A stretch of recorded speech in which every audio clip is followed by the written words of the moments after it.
سؤال كده، هو انت بتؤمن بالحب من النظرة الأولى؟ اه, آه. اه. يلا بقى.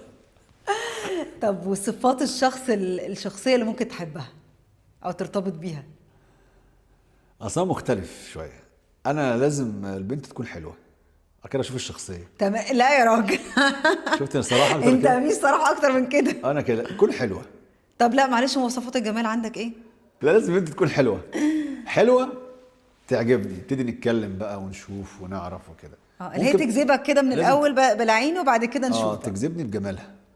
تمام. انا كده اه لا، ما مش مشكلة، مش احنا نو جادج. لكن محدش في بيحكم. واحد يقول لك انا بحب الشخصيه واحب، انا مش هعيش مع شخصيه. انا اه بحب البنت او الست اللي شكلها حلو.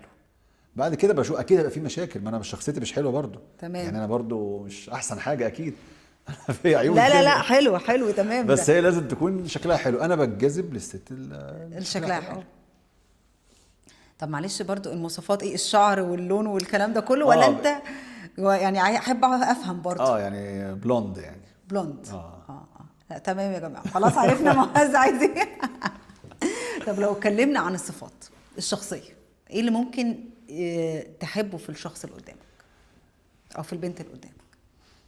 الراجل عامة او انا من الرجالة اللي بحب الست اللي قدامي تحتويني. يعني مثلا انا عكيت الدنيا او عملت حاجة غلط او متضايق من حاجة، عارفة زي الام كده لما تروح تقرب لابنها، تعالى بس ايه اللي متضايق بالراحة. انا ما احبش حد ياخدني بالصوت العالي. احب اوكي. اللي في حياتي تاخدني بالراحة وبهدوء. ايه اللي حصل، ايه المشكلة، طب بتاعنا نحلها واحدة واحدة. دي تمتص مني شحنة الغضب. وبعد كده بقى تبتدي.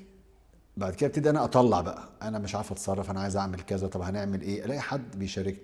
انما خبط لزق مره واحده وصوت عالي وزعيق، حتى لو كانت زي القمر، هقوم انا خلاص. الفولت عندي عالي، الدنيا ولعت.